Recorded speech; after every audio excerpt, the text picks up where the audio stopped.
এই রাস্তাটা বাইপাস করে দিয়েছি শেরপুর যাওয়ার জন্য। আগে আমরা বরাবর সোজা চলে যেতাম, সোজা চলে যেয়ে ভিতর দিয়ে ঘুরে এসে ফ্লাইওভারে উঠতাম, হ্যাঁ ব্রিজে উঠতাম। বাট এখন এই রাস্তাটা করে দিয়েছে ইদানিং, ফার্স্ট টাইম আমি যাচ্ছি। এর আগে আমি যাই নাই।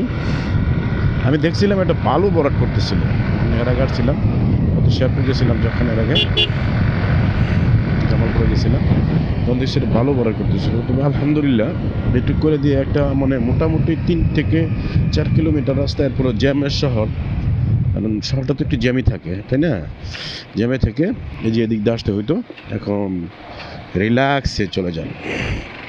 হ্যাঁ রিল্যাক্সে চলে যান, একবারে হ্যাভি রিল্যাক্স।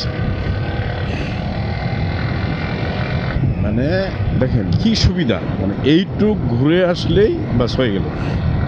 আচ্ছা এইটুক জায়গাটা এমন সম্ভবত খাস জায়গা হতে পারে, আমার মালিকানা বাড়িঘর আছে। এগুলো ব্রহ্মপুত্র সেতু, ব্রহ্মপুত্র নদীর ব্রহ্মপুত্র সেতু। আগে এরকম ছিল না, এখন কি এখানে কি টুল নেই নাকি? সম্ভবত নিতে পারে, আমি জানি না। হ্যাঁ জানি না টুল নেই কিনা। তবে এখানে জ্যাম কেন, জ্যাম কেন, জ্যাম কেন, জ্যাম কেন, এরকম জ্যাম কেন? জ্যামে পড়লাম।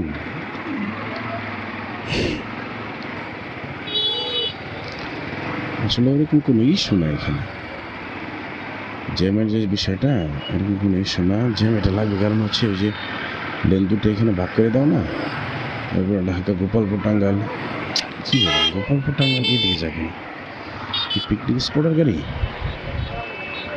হতে পারে, আই ডোন্ট নো।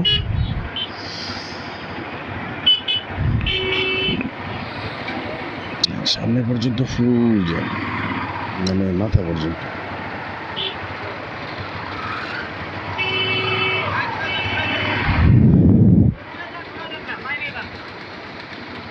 বুঝতে পারছি পুরো ব্রিজের এবার মাথায় জ্যাম, ওই মাথায় জ্যাম না হইতে পারে। এখানে মনে হয় যে দেখেন তুলতেছে, টুল তুলতেছে, টুলের জন্য আরো বেশি জ্যাম।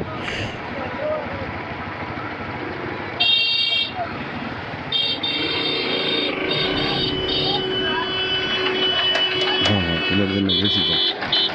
এই টুলটা আমি বলছি এর আগে, কিন্তু এই জিনিসটা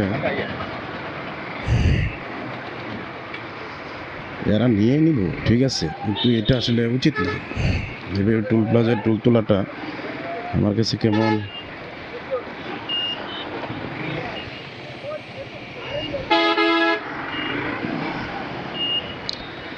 বুঝলাম না বিষয়টা। পিচ দিয়ে মেরে দিস দেখছেন। আসলে আমরা মোটর সাইকেলওয়ালারা এতটাই অস্থির যে আমি দিক দিয়ে এসে যে ব্রেক ধরতেছি সেটা ওর খেয়ালই নেই, পিচ দিয়ে এসে আমার মেরে দিতেছে। বাহ চমৎকার। এই ব্রিজটা যখন করে ভাই, তখন আমার এলাকার অনেক লোক কাজ করছি এখানে। এগুলো ব্রিজ করতে গেলে দেখা যায় কি একটু সময়ের ব্যাপার, কিন্তু ওই সময়টা এখানে প্যারানি তো বেশি, এটা আমি জানি না। ও মাই গড, এখানে তো বাজারও হয়ে গেছে ফার্স্ট টাইম ভাই, তো অনেক উন্নত হয়ে গেছে এখানে বাজার, কাঁচা বাজার মনে সম্ভবত, হ্যাঁ কাঁচা বাজার এরকমই, এটা ছিল না এর আগে। ফার্স্ট টাইম দেখতেছি যে এখানে বাচ্চার কাঁচা বাজার, আরে ছিল না। এই তো মনে সম্ভবত শেরপুর চলে আসছি। হ্যাঁ হ্যাঁ হ্যাঁ এটা শেরপুর, ঠিক আছে শেরপুর, এটা এইখানে শেরপুর, হ্যাঁ ফেরিঘাট ব্রিজ পার শেরপুর সদর।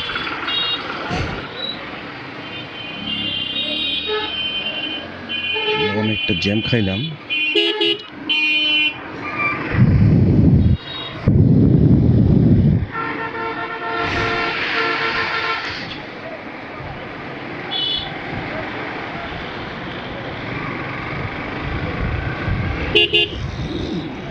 গজনি 45, মধুটিলা 46।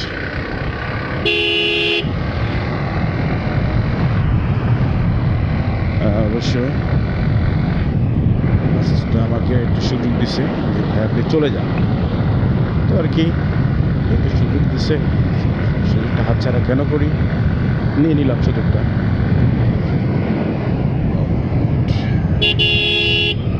এখানে কিন্তু একটা সমস্যা আছে, এই রোডটাকে বেশিরভাগ করে অটোগুলো মাঝখান দিয়ে যাবে, মিডিল স্টেপ, বুঝতে পারছেন বিষয়টা, মাঝখান দিয়ে যাবে অটোগুলো। তারপরে একটা ডিসিপ্লিন ভালো আছে, সেট করে দিলে হরন দিলে আপনার সাইড করে, যেমন আমাদের হোম ডিস্ট্রিক্টে ভাই হরন হরন কী বলেন, ওইগুলো কোনো বেলই নেই, সাইড করার তার কোনো প্রবণতাই নেই, বুঝছেন।